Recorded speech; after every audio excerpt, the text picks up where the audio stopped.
3 2 1 ابدأ. انا من البدايه يا غربه بتحمل وخلاص كفايه. صعب ان انا اكمل. ما صعب ان انا اكمل بيت الاغنيه عشان انا مش حافظها فعلا. دي يا جماعه كانت اغنيه بيغنيها زمان واحد اسمه حاجه البلبيسي. اسماعيل البلبيسي. اسماعيل البلبيسي. وعلى فكره انا قعدت فتره كنت بسمعها وانا في اسكندريه، كنت بتغرب زمان في 2007، بس الحمد لله يعني الغربه بقت بره مصر. هنقول الكلام ده كله بس كده بس كده بتيجي الحلقه.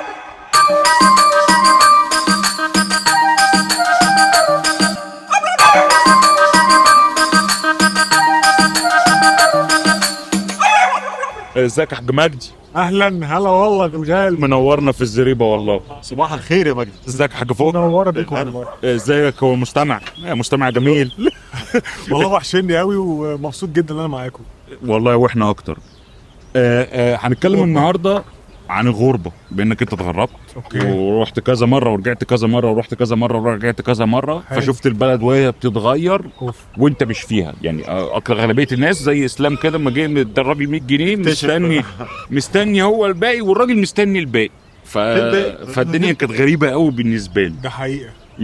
انت البلد بتتغير بقى كل سنه بتروح فيها وبترجع ولا يعني؟ الموضوع اصلا يعني بيظهر بطريقه انا مش بتخيلها. يعني انا مثلا لما تبقى مسافر موضوع سنه، يعني انت تخيل غبت سنه رجعت لقيت الحاجه مش مثلا سي الحاجه ب 50 انت بترجع تلاقيها ب 350. طب يا جماعه ال 300 دي في سنه ازاي يعني؟ ما هو كده موضوع صعب الحق اسرع عندنا يا عم جدا. انت قاعد هنا بقى بتشوفها كل يوم وهي عماله تطلع. يعني الموضوع يا جماعه لا، وغير ان هو صعب انك بتتفاجئ وانت جاي تحاسب. يعني انا من ساعه ما جيت مثلا بقالي 5-6 ايام انا جبت 3 حاجات، 3 اشياء مثلا.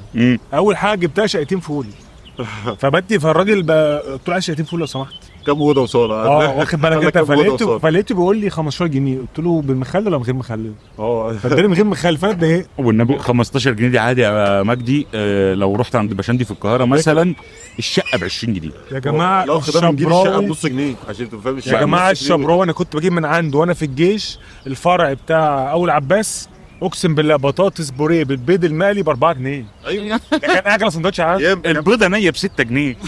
البيضه نيه ب 6 جنيه. الموضوع دلوقتي بقى مختلف خالص. تغيير كبير في اكيد في تغيير. لا والتغيير ايه كمان؟ لا هو مش جذري بس كبالك. تعالى بقى في المطار بقى واستقبال الناس ليك. اقسم بالله يا جماعه احنا مثلا 400 واحد في الطياره نازلين مصر، الناس كلها نازله مبسوطه. بس انت دخلت على ظابط الجوازات قاعد كده باصص لكل واحد بتقول لي جابكم ايه اللي نزلك؟ خليكم بره يا عم، احنا مش ناقصين دوشه. واخد بالك انت؟ يعني خلصت ده دخلت على واحد تاني جوه. يا باشا الحمد لله السلام، جاي منين كده؟ صباح الخير. جاي من الرياض يا باشا. طب ما فيش دولارات كل سنه؟ فلوس جاي من الرياض ما فيش دولارات يا عم، ريالات يا عم. مش انا ريالات مش دولارات يا باشا، كله حلو منك. اي حاجه بره مش مشكله. عندنا من ده طبعا. نزلت تستلم بقى شنط بقى وكده. 2 ساعة وربع بنستلم الشنط. ايوه 400 مواطن والناس واقفه بتضحك وبتهزر. ايوه يا احنا شعب جميل. اقسم بالله احنا شعب ملوش لازمه. لا مؤاخذه يا جماعه. لا عادي جدا. انا مع الناس سمعانا واحنا بنشتم بكل حاجه في الدنيا ممكن يشتم بيها وكل حاجه مباحه. يعني احنا في بودكاست، يعني مش برنامج تلفزيوني، مش عمرو اديبا. الوضع في مصر بودكاست بيتغير بطريقه بودكاست. بس انتوا يا جماعه في مصر دلوقتي يعني انتوا شايفين الوضع ازاي بيتحول بالنسبه لكم؟ يعني انتوا بتعيشوا ازاي التغير السريع؟ لا ما هو انت في قلب الحاجه. بص لما انت تبقى بره الغساله هتقول اللي في الغساله بيعاني، انما انت جوه الغساله فانت بتلف مع الغساله فانت لازق اصلا. زي ما الغسيل بيلزق في البتاع فما بيتاثرش بالبتاع، انما انت بره الغساله فشايف ان البتاع بيتمرمط جوه، انما هو لازق في الجاذبيه بتاعته. انت بره لزقته فوق احنا جوه فهو مش حاسس بهذه الهزه. صح فجوه الغساله عادي. وكمان يا جماعه انتوا مش مدركين لحاجه، مش مدركين ان الناس بقى اللي انت تعرفهم في مصر بيكلموك وانت خارج مصر بيقولوا لك ايه. يعني لما كده تلاقي واحد بيكلمك يقول لك مثلا ايه، انت مش عايز تاخدني معاك ليه يا باشا؟ طب انت ما تقول لي بقى لي سنه ما سمعتش صوته. ايوه فانت باشا جاي السلام عليكم خد لي كل طيب والله ما عارف انت عامل ايه حتى. انت مش عايز تاخدني معاك. واحد زميلي واقف جنبي سمعه بيقول لي كده فقال لي يا عم اقفل السكه فوق. اقفل ده ولا يعني هي الغربه ما تسحش واحد كمان مصري. هو انا كفيل واحد كمان مصري الموضوع يعني. لا وناس كتيره بقى، ناس اكثر من شخص يكلمني ما تاخدني معاك، طب ما تشوف لي مصلحه، طب ابعت لي، طب مش عارف ايه. يا جماعه انا موظف هنا اقسم بالله. الفكره بقى اللي انا عايز اقولها لك هو مقتنع ان تحت لبه شيخ وان انت هناك خلاص بقيت رئيس والناس فاهمه هناك ان هي فنياخه. فاهمين ان انت رايح بتقطف الفلوس من على الشجره. ايوه جايب الشجره كده فلوس فلوس اهو. اعبي فلوس علم وعجال وهناك وعبي الفلوس. بالعكس ده هو بره اصلا دلوقتي، ده في ناس بره بتحسب لك مرتب بفلوسك انت، ده انت بتقبض 30,000 جنيه مصري. ايوه انا قاعد معاكم في نفس البلد، بريال ولا ب 25 درهم ولا بدولار، ما هو الدولار بقى، الجنيه جنيه بلده زي على رأي السويسي. طبعا لازم ننتدي بالسويسي، ما الناس كلها بتنتدي بالسويسي عشان تطلع ترند، حبيبي يا سويس. فاهم؟ الجنيه بلده، الجنيه جنيه بلده والدولار دولار، ما هي انت لازم الجنيه الاسترليني مختلف عن يعني لازم تفلط فيه. فالناس فاهمه بقى ان انت بره رحت وعملت، ما يعرفش هو بيتمرمط ازاي، ما يعرفش. اولا اللي بيجي يتكلم ويقول لك كده قسما بالله ما بيعرف يعمل بيض مقلي لنفسه في البيت. ده حقيقي. ماما اعملي جبنه بطماطم، فهو مش عارف يعمل ايه لنفسه. هتروح بره انت هتعرف تعتمد على نفسك، انت هتعرف تاكل نفسك. هو بيشوف تغيير اللي بل هو بالعكس بقى، ده مش هيوفر فلوس، ده هيصرفها بقى على الاكل اللي هو عاوز. يعني هو رايح هناك عشان ايه؟ هتحوش، هتاكل صلصه، معلش. لا ما هو والمعاناه برضو يا جماعه، انا اسف مقاطعتك، المعاناه برضو يا جماعه ان الناس هنا ان فاكره الوضع هناك ياما هنا ياما هناك. ازاي؟ مثلا هنا المكتب او سي واحد جايب له شغلانه، انت هتيجي هيتعمل لك وهيتسوى لك، يجي لك الوضع مختلف. لا طبعا يا باشا، طب ما انا قلت لك يا باشا ما تجيش على سي مثلا مرتب 2000 ريال لانك مش هتعرف تعيش تاكل مش وتشرب. هتعرف. انت بتيجي على 1800 ريال وتقول لي اصل مصر واخد فيها 5000 جنيه. يا باشا طب ما هنا 5000 جنيه بس هناك 1800 ريال، هناك هتصرف بالريال. ما تحسبش انت هتصرف 1800 ريال اكل بالظبط. فين اقول لك ماشي، اقول لك يبقى انت هنا زي هناك. فالموضوع ما بتحسبش كده خالص. معظم الناس الفتره الاخيره بتفتكر انك انت هتسافر هناك انت هتقبض، بيحسب الريال جنيه وبيروح يحسب بقى اللي هو انا هروح اجيب كذا زي سعرها مصري، ما يحسبش ان هو بالظبط. يقول لك يعني كم مصري؟ ايوه انت هتجيب لك. طب يا باشا انا مالي بالمصري، انا أيوة انا راجل بقبض بالريال، فعايش بالريال. أيوة. لما انزل مصر بقول لك انا جبت كذا بالمصري. ما هو ما عندوش العقليه بتاعت ان هو اروح اصرف بالريال، هو مقتنع ان انا هحوش بالمصري وهصرف بالمصري واعيش مصري في السويس في اي حته. والمواقف بقى اللي بتقابلك بقى في مثلا ايه، انت مش عايز تخدمني، انت منفض لي، انت ما بتسالش يا باشا، انت اصلا ما تعرفنيش يعني. أيوة. انا اصلا علاقتي بيك اصلا سطحيه في مصر. انت بس عايز تعرف مني هتيجي هنا ازاي وايه الدنيا ماشيه. اقسم بالله يا جماعه، في ناس انا اول ما سافرت في 2016 ناس بدون يعني مش عارف انتوا تعرفوهم ولا لا، كلموني اكتر من 4 أو 5 اشخاص. كنت انا اول واحد فيهم مسافر يعني في السعوديه، فلقيته بيكلمني ايه الاخبار، طب هنصرف كام، هنعيش بقد ايه. انا ما كنتش اعرف اصلا هو هيجي امتى ولا اصل انا بطرس غالي، واخد بالك. انا وزير الماليه والله ما عبرنيش نهائي. واحد كان برضو بيستفسر مني في حاجات في كورونا لان كنت هناك او كنت لسه مسافر، طب اعمل اسوي، كنت بساعده. بعد كده اتصل عشان اطمئن عليه بس، وانتوا عارفيني ما بيردش عليا ولا حد يتصل عليا. هو سافر برضه، هو سافر بقى بس خلاص بقى مصلحه. فشوف ما هو انا بالنسبه لك يعني شفط الكيس لغايه اخره اللي هو كيس عصير البيست، شفطه لغايه اخره، يلا ما فاهم ليه مش خدت المعلومه. ما هي الناس كلها بقت كده، ما هي الناس عقليه الناس بدات تبقى اوحش. دي حاجه حلوه، دي حاجه حلوه ان انت تكون بتدله، انت مفيش حاجه بايدك حاجه تعملها. أيوة انت تسفره فخلاص ادله على الصح وخلاص. انا بعمل كده بالفعل، اعمل سوي كذا وخلاص. أيوة. عقليه الناس بدات تبقى اوحش، ان انا هاخد منك مصلحه فاجي اكلمك قبلها، ايه يا صاحبي، ايه يا حبيبي، هو بقالك 15 سنه ما بيكلمكش، بس هو ما دام جالك بقى دلوقتي فانا عاوز منك مصلحه. فانت اخويا الشيء الغاب من سنين، انت فين، عرفني احوالك، ايش اخبارك، ايش تسوي، فاهم. انما يجي في بقى لو انت تعوزه في حاجه حتى حاجه بسيطه، مش حاجه اللي هي كده، ولا تلاقيه بيعمل حاجه، ولا تلاقيه صاحب واجب، ولا تلاقيه يعرف اخلاق اصلا. ظروف بس ظروف الاخرين، يكون عنده ظروف فعلا. ظروف يكون عنده انهي ظروف بالظبط؟ ايوه ظروف هي اللي اصلا ظروف. انا اقول لك على حاجه، انا ما بحبش، انا ما بقتش احب اتصل بالناس او اتكلم معاهم لحسن يكون فاكرني عاوز منه مصلحه. بالظبط. فما هي الفكره ان هم سوقوا فكره ان انت تتصل بصاحبك تطمن عليه، فهو الناس سوقتها. تستغرب اللي هو انت تطمن عليها بس. وانا اصحابي بيزعلوا مني ان انا ما بكلمهم. طب ما انا ما بكلمكش، انت جايز انت تكون هتفتكر ان انا عاوز منك مصلحه عشان ما بكلمكش بقالي كتير، فاهم كده في التواصل. يا سيدي كل سنه وانت من اهل، كل سنه وانت من اهله فعلا. غير بقى ايه يا جماعه، ان تعالى بقى نطلع لمرحله انك انت سافرت خلاص، انت سافرت قاعد بقى وسط ناس في منهم الحلو والبولت وابن التيت، واخد بالك انت. انت فمنهم واحد انا قابلته هناك يعني ده صعب جدا، انسان عاوز يقعد وكل ما تيجي تتكلم تقول له اعمل حاجه يقول لك ايه؟ يقول لك يا ريت الناس كلها زيي. يا باشا الناس كلها زيك في ايه؟ انت ولا بتعمل اكل، ما الناس لو ولا كلها زيك بتسا- بتخرب. بالظبط، ولا بتساعد في غسل المواعين ولا انت عايز تقعد ويفضل يتكلم ايوه يا حسين، ايوه يا ام منى، مدير الشقه. ايوه يا ابني يا حبيبي، وانت في ناس هنا معاك تاني في الشقه، انت مش قاعد لوحدك يا حبيبي في بيت امك انت هنا. مم. يعني الموضوع غريب برضو، ده شخصيه من الشخصيات. في بقى الانسان المتطفل في الغربه، مم. ده بقى انسان يا جماعه صعب جدا. الانسان دوت قاعد ودنه اقسم بالله معاك وانت بتكلم اهلك في اوضه النوم، هو قاعد في كل ريسبشن. مم. طب انت ليه بتعمل كده يا حبيبي؟ تخرج يقول لك يا احمد مجدي وانت مسافر امتى؟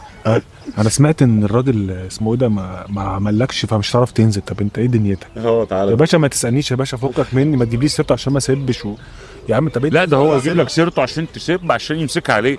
ما دي العصفاره بقى، انا لسه جاي لك بقى في الكاس. ما هو لازم يجيب لك سيره البني ادم ده، لا وهو يبتدي يلمح لك بس ده شفت الراجل بيعمل ايه. فانت تيجي بقى خلاص بقى، ما انت عارف الراجل اللي بيعمل ايه، لا ده قليل الادب وقليل الاصل وقليل وقليل وقليل وقليل وقليل، وهو عارف ان هو قليل وقليل وقليل وقليل، بس يروح بقى قدام القليل والقليل يا كبرنا ده بيغلط فيك وبيقول عليك قليل، فاهم؟ وهو ابن كلب اصلا، هو قاصد يعمل كده. ده حتى في الشغل هنا في اي حته في مصر، موضوع لا الليفل هناك من اكبر صعب جدا. شركه لاصغر محل بقاله في نفس الفكره دي بنفس بس درجات يا جماعه، يعني في ناس كده درجات. ما ده في بقى اللي راميها بقى يا جماعه، عارف بقى اللي راميها ده بقى ده دماغه ده مش في دماغه يا باشا. ده انت احنا 7 مثلا رميها مثلا ب 600 ريال، يقول لك انا معيش فلوس، معيش بقى له 3 سنين بيقول لك انا معيش 50 ريال. طب ازاي ال 50 ريال دي يا باشا ما بتنقصش ولا بتزيد؟ معدن انت جاي ايه جاي توفرها هنا في السعوديه ال 50 ريال دي كل شهر مش ورق يعني. فلوس.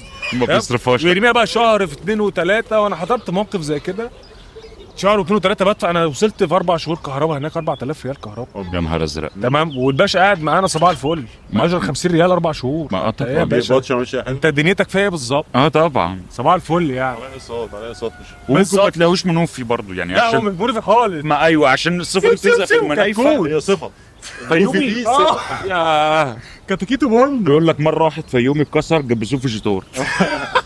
ايوه لا ما هو عموما صفه البخل دي عشان برضو الناس مش في المنايفه بس، في كل حته، في كل حته هتلاقي البني ادم الوسخ. يعني هتلاقي ده في اسكندريه نفس البني ادم الوسخ، هتلاقيه في هو مش الفيوم دخيل على نفس نفسه. الوسخ.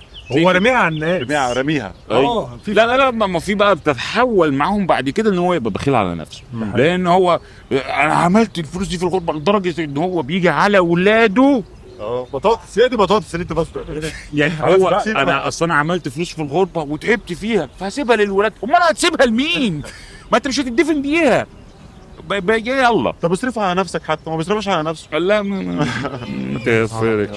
يلا السؤال بقى اطرح بلح يا استاذ مجدي. هل العيشه هنا ولا العيشه بره؟ لا بره بمشاكلها وحواراتها افضل من هنا والله. ليه بقى؟ هناك في مشاكل بس في نظام. يعني انت ممكن تواجه مشكله بس المشكله عشان في نظام فهي بتتبلور وبتتحل في الاخر. يعني انت هتوصل لحل ليها.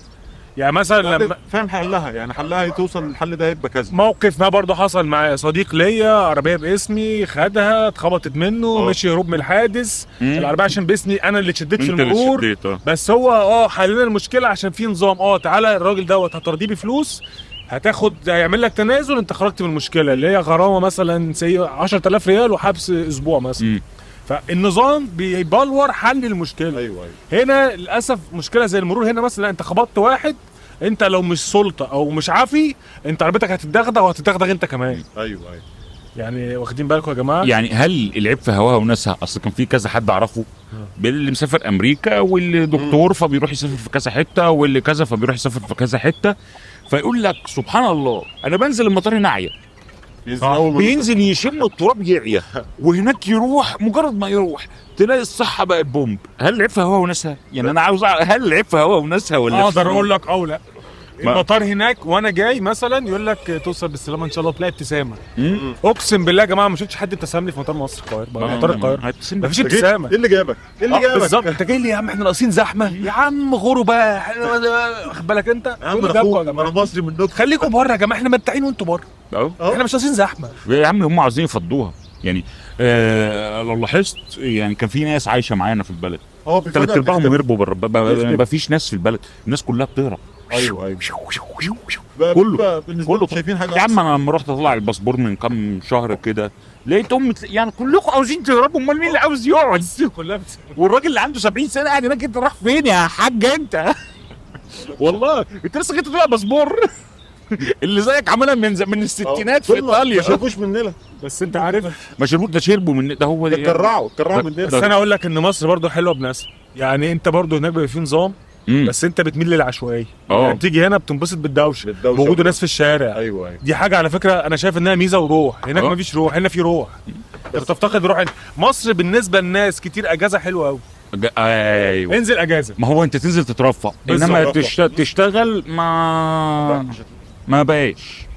تاخد 2000 جنيه على رأي باهر، تاخد 2000 جنيه في الشهر وانت اسمك مدير شركه زي انا كده، وبطاطس بص ايوه بطاطس مقليه محاميه في جميع انحاء الشركه، امسك لي امسك لي كل حاجه، امسك لي بس لا الفكره مصر اجازه حلوه جدا طبعا، وطبعا اللي بيحصل فيها في الكومباوندات والساحل مش عارف كذا ومش عارف كذا، ولا احنا جونيز فاحنا رايحين الجونه، واحنا ساحليز فاحنا رايحين الساحل، او سحالي فاحنا رايحين الساحل وبتاع، كفسحه حلوه، بس كشغل ما تاكلش عيش، ما تاكلش عيش حتى العيش بقى اغلى من كده، الموضوع صعب. ده انت عشان تجيب 10 رغيفه بتدفع 30 جنيه.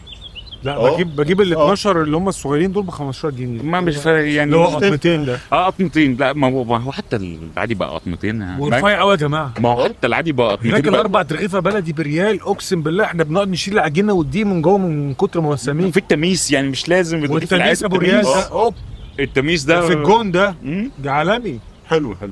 لا عموما بقى مصر الحلو اللي بيبقى في مصر ان هي انت عايش 24 ساعه صاحي.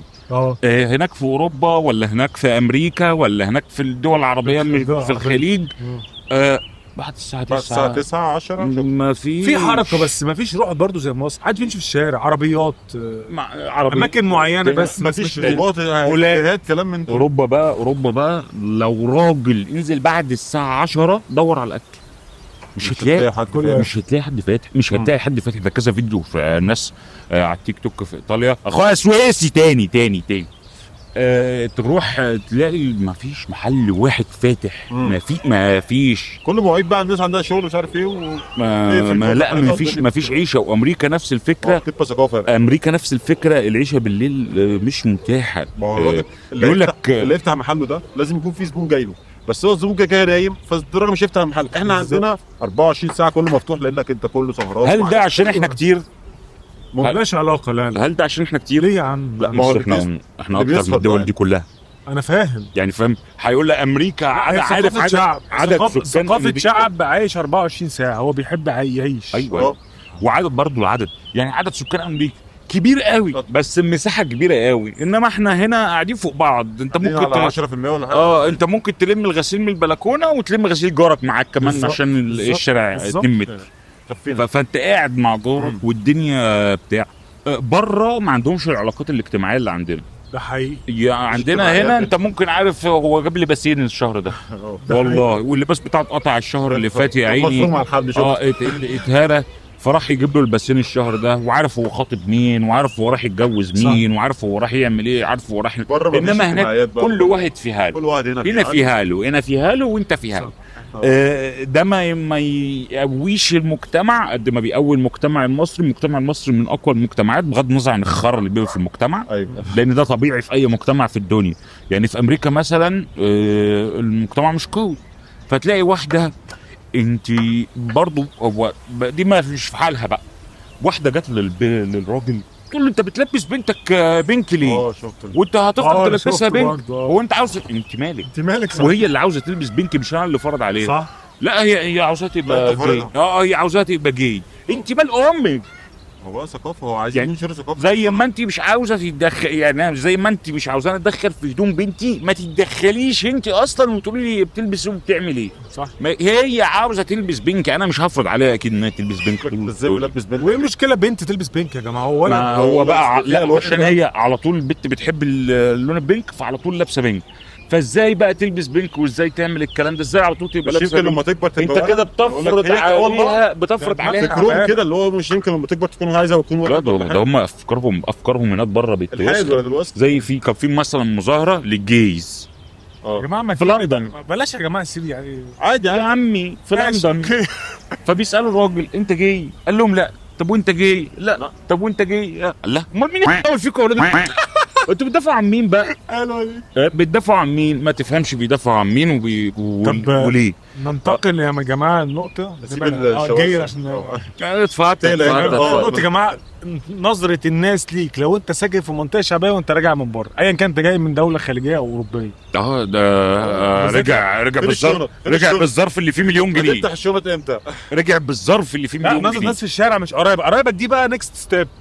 فيرست ستيب بقى نظره الناس ليك وتنزل من العربيه تفتح الشنطه وتنزل شنطك والناس كلها من البلكونات. ايه ده؟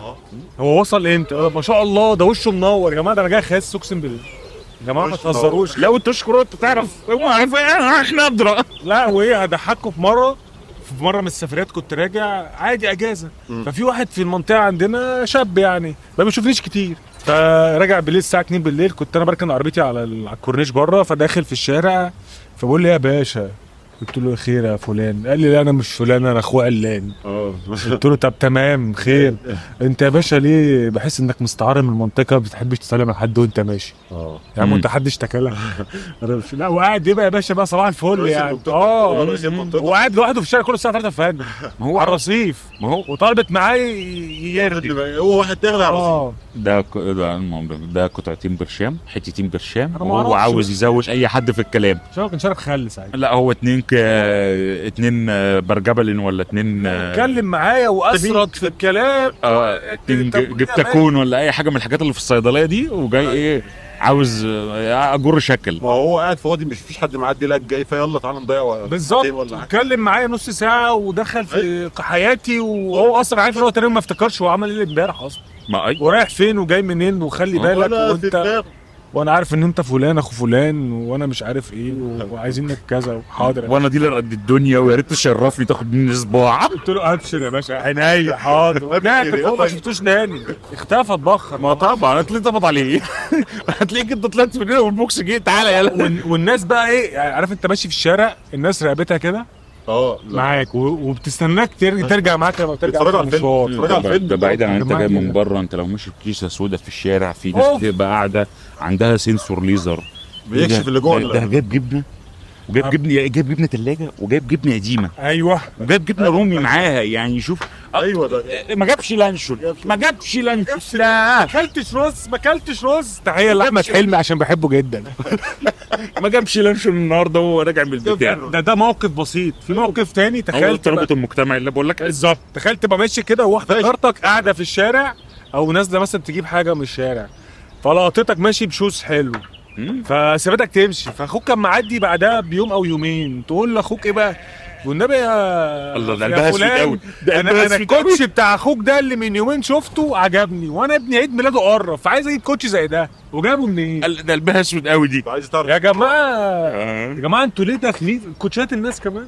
ده هي هو بعد ما مشي ايه ده؟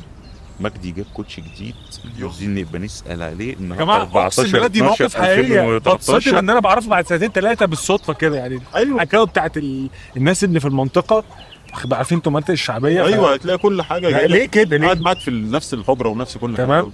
فالموضوع غريب جدا بصراحه ومستفز انك بتلاقي ناس متطفله على حياتك اصلا اللي هي ما تخصهمش في حاجه. ايوه انت استفدت ايه؟ وجبت السؤال ده مش هيفيده في حاجه هو مش هيستفاد حاجه من الموضوع بس هو لازم اي طاقه يخش لك في السؤال ويخش لك في اي حاجه. انت هربت منهم في مصر رحت لهم هناك هتلاقيهم برضه جولك دلوقتي باهر ما شاء الله ربنا كرمه وسافر السعوديه يا عم سافر امريكا قول يا رب تمام بامر الله قول يا رب.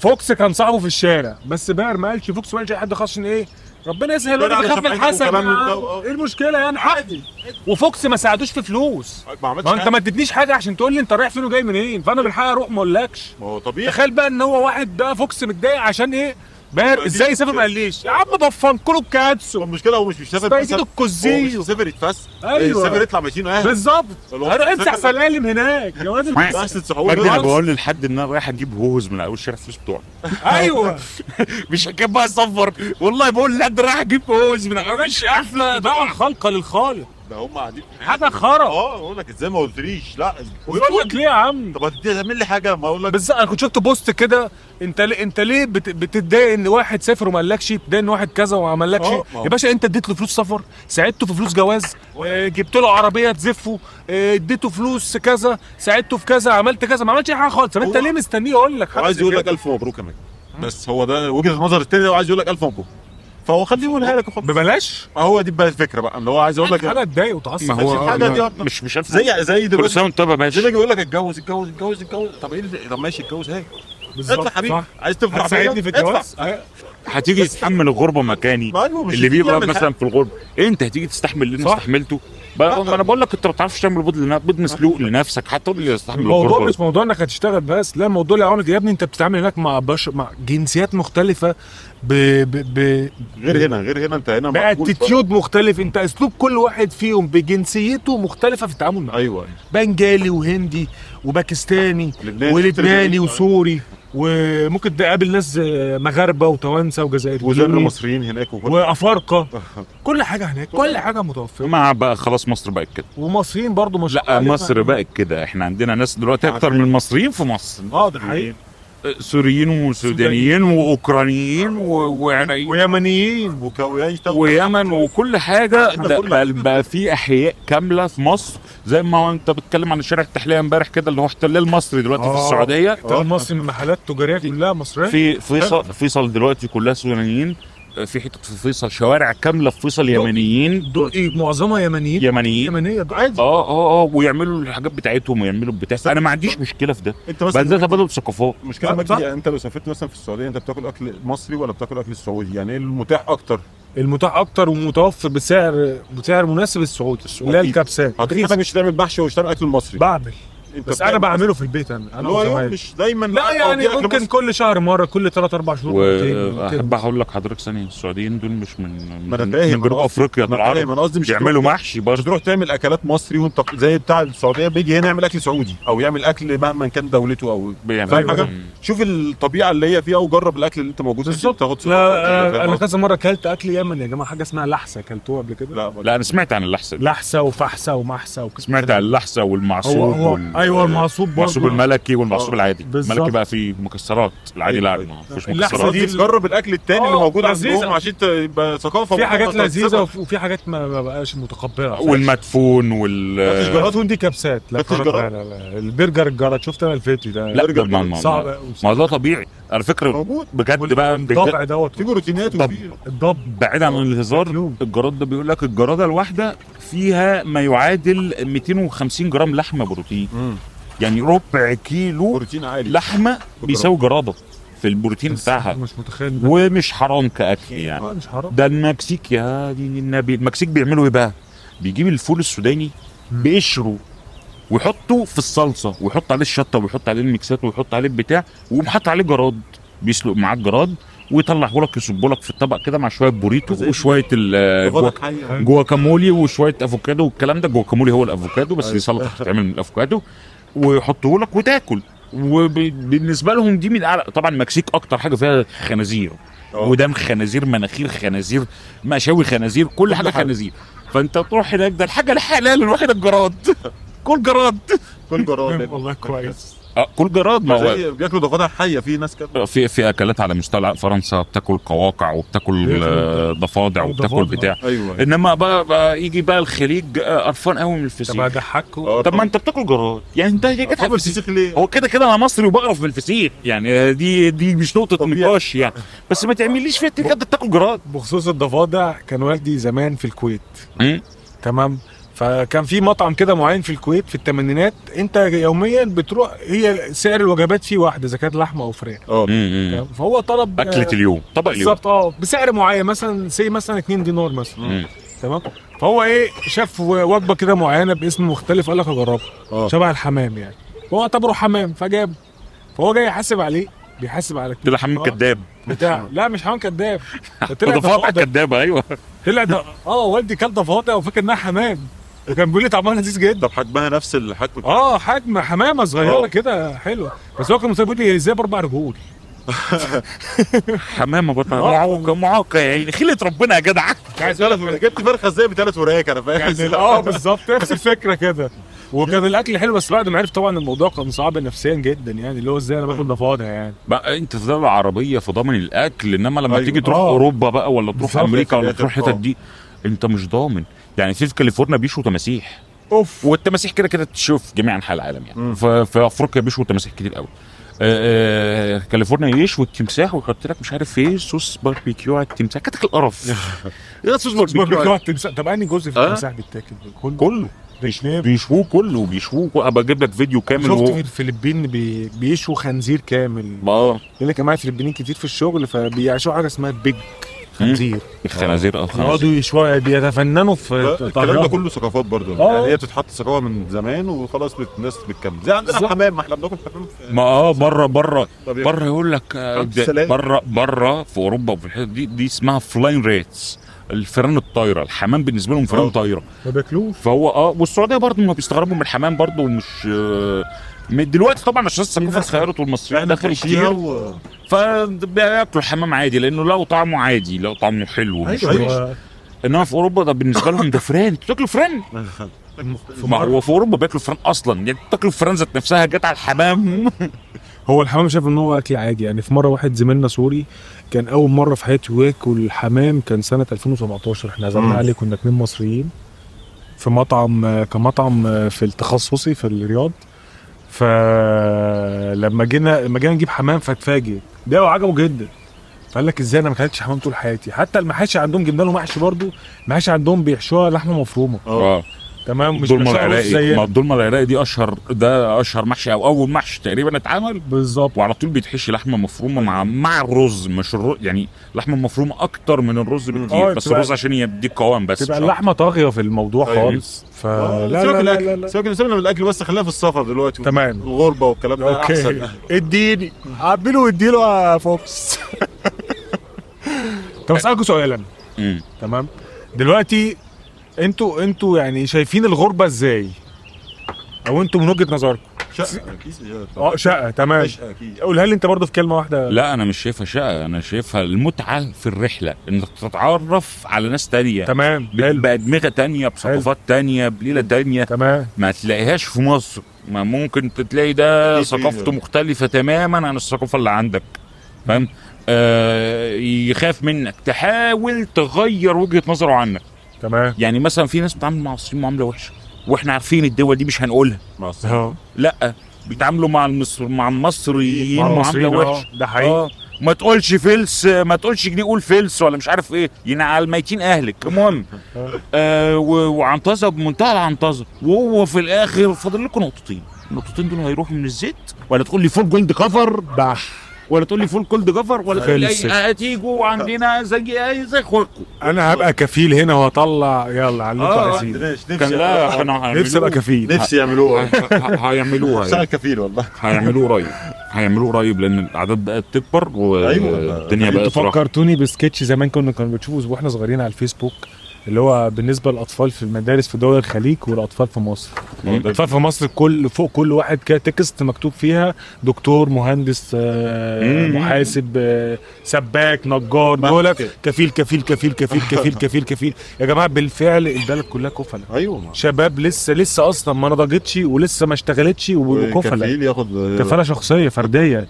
يا جماعه هو دي شغلتك على فكره. ما دي ما بقتش في هناك بس يعني، حتى مثلا في الدول بتاعت اوروبا اللي انا بتفرج عليها والكلام ده، كانوا جايبين فيديو بيتريق، بيقول لك ده عربي وده امريكي وقاعدين في امريكا، فبيقول لك انا ابني دلوقتي بيدرس وهيطلع ان شاء الله مهندس ومش عارف ايه.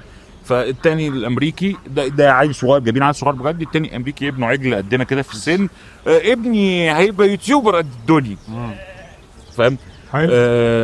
برضه هو ما بيحاولش يدرس حاجه تانية. وعلى فكره من الدول بتاع بره دي لما واخذ الاي كيو بتاعهم يعني والله العظيم كعب رجلي اعلى، بيفهم عن ما بيعرفش ثقافاته. صح بجد. بيقول لها اذكري 3 دول في افريقيا، فهي قاعده ايه مصر بقى. مفيش، لا ما قالتش حاجه، اصلا ما قالتش حاجه. كانت فاكره كولومبيا في افريقيا. اوف انا شفت الفيديو ده، شفت ده مش فاهمين حاجه. زي هم كانوا الفيديو. جايبين خريطه زي كده. الفيديو بتاع الافريقي لما كان بيجيبوا واحده من العالم مين ده فلته فرنسا على العالم. فرنسا اما حتى طلع افريقيا زيفانوار لا دي تركيب، ده دي تركيب، هي كانت فرنسا بجد. العالم كان مصر لا ما فعلا تركيب. ماشي دي تركيب، دي تركيب. انا بقول لك حاجه ما ترجعش، ما اعرفش الفيديو ما الاصلي تراجعش، انا شفت الافريقي ما تراجعش ورايا يا دي النيله. يا جماعه ما يرجعش وراه، مش هينفع. يا دي النيل. لا بيسالوهم، هم كانوا جايبين خريطه العالم، بيقول لك امريكا شايفه العالم ازاي، فشايفين ان امريكا هي امريكا وكندا، مش شايفين المكسيك اصلا، شايفين ان تحت امريكا اللاتينيه عباره عن كولومبيا بس، ومش شايفين ولا البرازيل ولا الارجنتين اصلا، ولا يعرفوا عنهم حاجه. شايفين ان افريقيا المغرب ومصر ده لو هم شايفينها اصلا، لا وشايفين ان اسيا كلها فيتنام، مش الصين حتى. اللي هم حاربوها في كده يا فيتنام، وان اوروبا بقى انجلترا وفرنسا وروسيا، بس هم دول اللي شايفينه في العالم. ما يعرفوش اي حاجه. أيوة. بطيخ. ده اللي يفرق في نظام التعليم عندنا. في نظام التعليم عندنا عرفك الحاجات دي، عرفك الدول دي، عرفك كذا كذا كذا كذا. هناك وراجل خريطه على هو سابه لدماغه، ودماغه وسخه، لان هم ما عندهمش فكره التربيه. صح، ممكن يبقى عنده فكره البحث في المجال اللي هو عاوز يعمل فيه، تمام. انما يبحث في حاجه تانية، عاوز اعرف حاجه، لا انا عاوز اعيش تبن، انا عاوز اعيش طور الله في برسيمو. فعلا هي ما اسمهاش طور الله في برسيمو، اسمها طور ملهي في برسيمو، بس احنا عشان مصريين فبنقول طور الله في برسيمو. خدتوا بالكم يا جماعه من غربه احمد حسام ميدو كانت عامله ازاي لما قال لك انا جبت، بالنسبه بنتكلم على الغربه، بالنسبه لما قال لك في مره قال لك انا عايز اجيب عربيه ومش عارف، وجاب عربيه، والمدير الفني قال له انت رايح تجيب عربيه غاليه وانت لسه مش عارف ايه، بس ده وكان بيجيب اهداف علشان البنات كانوا بيجوا على اللعيبه أيوة. بتجيب اهداف. ايوه هي دي فكرته. دي مش غربه، دي بالنسبه له ده بيلعب. لا صباح الفل. بيقول لك بس برضه في سنه ده كان في فيديو طبعا. بيقول لك ده مدير الشركه جايب عجله، وده واحد عربي لسه متعين جديد جايب مرسيدس اي ام جي، مدير الشركه هتلاقي مديره واسمه وجايب عجله الشغل، وده جايب اي ام جي فرق ثقافات. راح بيها الشغل. ثقافته كده، وعايز يروح منظر. ابو رايح ابو نار، انا رايح ارب عشان اعيش اللي انا ما عشتوش. صح. وانا مش عايش هنا ومش عايش هناك كمان. ايوه شباب كتير بيتغرب بسبب ان هو عايز يعيش حياه هو مش عارف يعيشها في مصر. ما هو تمام. وبيعيشها هناك فعلا. زميلنا يعني واحد زميلنا اللي قاعد مثلا في دبي بقاله 7 8 سنين، ما مش عايز ينزل مصر دي. ما هو في حاجه حياه مختلفه. بس هقول لك على بالظبط. حاجه، 3/4 اللي عمل كده ما عملش فلوس لنفسه. ما هو ليه بقى؟ عشان هو عايش في البلد التانية اكنه عايش في مصر. كانه عايش في مصر، فبيصرف كل حاجه. يصرف ما في عايش الجيب حياته. ياتيك ما في الغيب. بالظبط. أيوة. وده مش صح. وده غلط. هو في الاخر هيستقر، هيفضل قاعد في الدوله اللي هناك. للاسف لا، ده لان هو بيدفع عن كل سنه اقامه ومصاريف وليله، والدنيا بقت غاليه. ما عملش حاجه. ما هو ده اللي بيحصل. ما هو ده بيحصل، ما هو ده بيشيلش اللي فلوس. ما في ناس، بيشيلش فلوس. في شباب كتير في اوروبا عايشين كده، عايشين حياتهم. عشان اعرف كده. ناس في بس انا اقول اوروبا لك يكمل اوروبا لو عايش يكمل حياته. يعيش هو رايح ماشي. زي ما بنيجي نذكر السويسي كده. هو السويسي ممكن يكون بيبعت في الفلوس لابوه فعلا، أيوة، وكذا بس بس مش وكذا وكذا المبلغ وكذا. الواو يعني. انما هو في تقريبا هنا في ولا؟ ناس بقى تانية غير السويسي، انا راح ادور على الحرمه من الاخر. صح. ما هو بيقول لك دلوقتي واحده كده كانت جايه بيقول لك العرب كلهم في الكازينو اللي ورا ده جايين لسه من البحر على طول، دخلوا الكازينو اللي وراه ده بيدوروا على النسوان، بيدوروا على النسوان وخمره اشكال يا وسكه. فاهم؟ والله مش يدور بقى ان هو يشوف هيعمل ايه في بلوته السوداء اللي هو بلا بيها، لا انا اروح اصرف فلوس على النسوان. يبدا حياته هناك يدور. يروح يدورها على جوجو دانسر واشكال عارفين بقى يا جماعه سؤال يطرحه كل حاجه. اتفضل. يطرح بلح. دلوقتي عارفين اصعب جنسيات تقابلك كمديرين ايه بره؟ انا سمعت اللبناني، كان في حد بيقول لك لا اللبناني من فلسطين. لا الفلسطيني. سمعت بس الفلسطين. انا اشتغلت سنتين اداره فلسطينيه، واصحاب الشركه فلسطينيين متجنسين. الموضوع يا جماعه صعب جدا. صعب في ايه يعني؟ اللي هو في التعامل. هو شايفك انت بالنسبه له جاي تلعب ترس في مكنه شغال، ما ينفعش تقف. ما تمرضش ما تعيش. ما فيش الكلام ده يا ابني، انا ما كنتش باجز.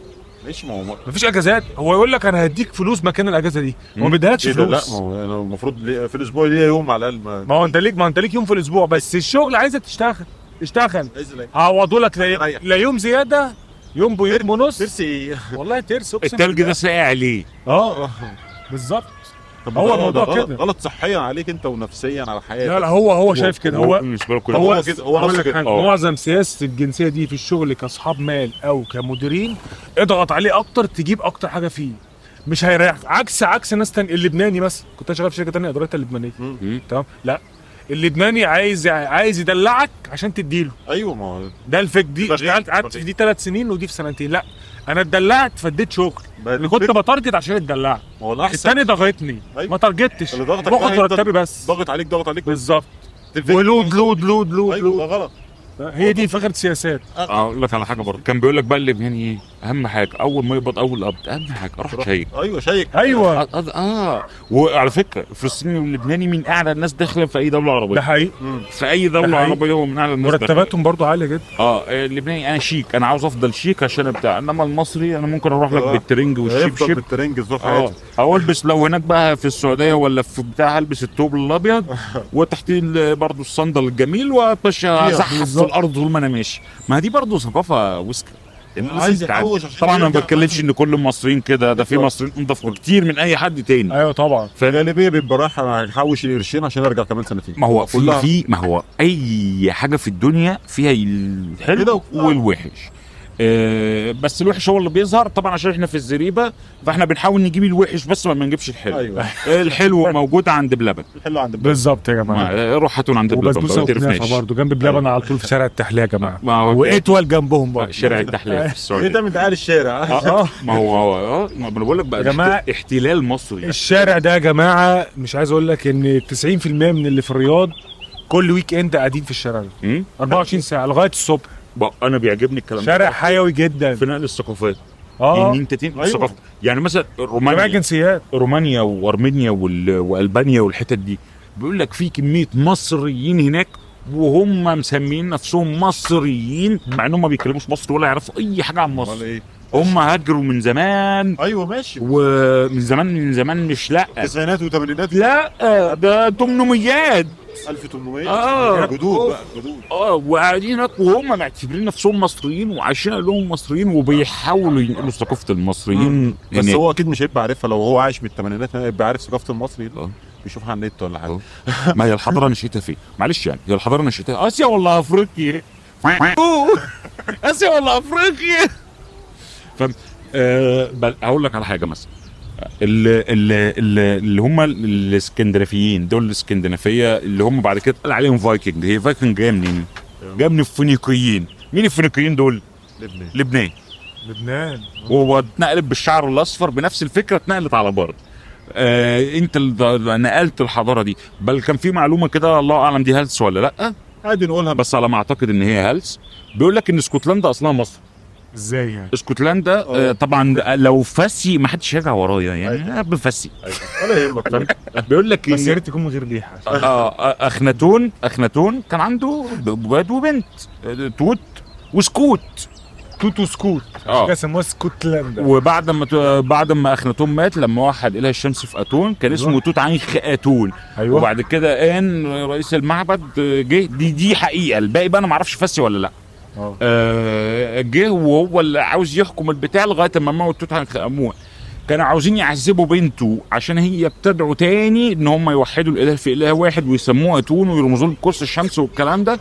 وكانوا عاوزين اواطع وديها وكانوا عاوزين يمارسوا معاها الجنس ومش عارف ايه وليله. ده حوار. فهي هربت بقى بسفن، ومحدش عرف عنها حاجه. فبقول لك لما هي وصلت لهناك كان اسمها سكوت والارض اسمها لاند، فسموها سكوتلاند. جايز دي تكون زي يحيى عزام ما بيقول، ونقعد نفلط ازاي بنين عشان بين ولا جنبي عشان جنبها. ولا سموها الواد الجديد. عارف يسموها الواد الجديد؟ لا. واحد يا سيدي تعال نحكيها معلش يا يحيى. واحد راب عنده عيلين فجاب لهم لعبه، فالعيال عماله تلعب باللعبه وبيتخانقوا عليها. قالوا يا عم وادي بتاع اهي. فالعيال قاعدين يعيطوا بقى وبتاع، فجاب لهم واحده جديده، فالعيال عمالين يتخانقوا برضه على البتاع وادي جديد، وبقى اسمها الوادي الجديد. بس كده؟ بس كده هي كده كفايه. كده انتوا كده بتفسوا. ايوه ده كده فسه جامده قوي. وادي جديد. ده ريحتها وصلت. وادي جديد حلوه جديده. فالثقافات طبعا لما بتيجي تتنقل من شعب لشعب، ممكن جايز الشعب ده يلاقي الحاجه دي حلوه فياخد الحاجه الحلوه، ويا ريت ننقل الحاجه الحلوه ما ننقلش الفسيخ من الاخر. الفسيخ هنا مش بمعنى السمك المملح، بل هي العادات المملحه، العادات المعفنه العادات الوسخه زي أيوة. الصين مثلا. الصين دي من اوسخ بلاد العالم، اوسخ خلق الله. ياكلوا اكل صعب قوي مش حكايه لا، ويتفوا في الشارع، والبط ما بيتذبحش، تلاقي بطه متعلقه برقبتها لونها كده. ازرق. ويقعدوا يتفتفوا في الشارع ويقعدوا مش عارف ايه، طب حاجه إزاي التقدم قذاره، اللي هم وما عندهمش دين وما عندهمش بتاع، فعندهم مليار ملحد. الو... الصين فيها مليار ملحد. لان هم عاملين على حاجه اسمها الدوله الاله، ان الدوله هي الاله، مش ان ما فيش يعبدوا الدوله ما فيش اله. وهم بيعبدوا الدوله، وان الدوله هي اللي عامله كده، وما أيوة. ينفعش نخرج بره اطار حبنا للبلاد. طبعا الحزب الشيوعي والحزب اللي طبعا. والاشتراكيه وما اعظم الاشتراكيه. الله يخرب بيتك يا جمال عبد الناصر. جيب ده حبيبنا ده. لا يا عم، ماشي خلاص. لا يا عم، عادي عادي عادي. مالها كذا القطاعيه الجميل يقعدوا يكربكوا في الناس. خد يلا علاك من يجري قفاك. يجري ورا الفلاحين في الارض عشان يزرعوا القطن، يجري وراهم بالكرابيس. شانو. ازرع اشتغل اطلع 200 اهله. ازرع عشان تعيش. ايوه يقدر عشان تقدر تعيش. يا جماعه انا برضه مليار يعني هقول لك على حاجه، مليار ده كان على 2 مليار. هقول لك على حاجه. احنا في مصر الناس كانت جايز بتقول ان هي مش عارفه تعيش ولا مش عارف ايه. روح اليابان. اليابان عندهم دلوقتي حاجه وحشه قوي، ان الشباب مش عاوز يتجوز. اوف. ليه بقى؟ عشان مفيش فلوس. الدخل اللي جاي يا دوبك يعيشوا في الاوضه، او اكبر بيت في اليابان اصلا 38 متر 37 متر 38 متر. ايوه معهوش فلوس حتى يجيب البيت، فهو عايش في الاوضه بتاعته يا دوبك يروح يشتغل عشان يجيب له بال 200 ين اللي هيقبضهم في اليوم دول، ولا ال 2000 ين اللي هيقبضهم، يجيب بيهم شويه عيش ياكلهم. بس. فما عندوش المقدره ان هو يشيل مسؤوليه حد اخر غيره. ايه يا عم حتى لو الاثنين هيشتغل، ما هو ده لدرجه دلوقتي انهم ده عيشه صعبه جدا. بيشجعوهم على الجواز، ان هم بدهم مكافآت، والشباب مش عاوزه، لان انت خلاص عودتهم ان هو انت عايش عشان تشتغل عشان يا دوبك تقدر تعيش. ما حطلوش متعه بعد جنب الشغل، فاهم؟ مفيش اي حاجه تانية. هو طبعا ده في مصر ما بينفعش، لانك هتكبته. طب اروح اعمل ايه؟ والله هضرب مسمار النهارده. والله ايه ده انت والله اضرب مسمار ايه، فاهم؟ وتلاقي البواب بيتنافس مع البواب التاني. انا جبت عيل دلوقتي، وانا جبت عيل من 5 دقايق، وانا جبت عيل من سنتين. في ايه يابا؟ انت خلف ارنبه، فاهم؟ وتقعدوا تعيشوا بقى في هذا الاجتياح، لانك انت من اكبر بالنسبه لمساحه الارض. بالتعداد رهيب على مساحه الارض اللي انت عايش فيها. احنا المفروض نوسع شويه. التعداد رهيب، وسع افقي بقى يعني. رهيب بالعرض. يعني بالعرض. رهيب. عايز تبديني في براج وانت اصلا عندك مساحات صحراء كتير يا عم. انت يعني انت معدني ليه في خمس الباقي؟ ليه معدي في حته في الجنب كورنر يا كده؟ ريت خمس ده يعني بتاع 20% من احنا قاعدين في 10%. هو ليه بالليل هو بدا بقى يتوسع عليه. ايوه يبقى امتداد بقى اكتوبر بالصحراء ناحيه الفيوم وبني سويف عايزه تاني اكتر برضه بس مفيش يعني مشكلة.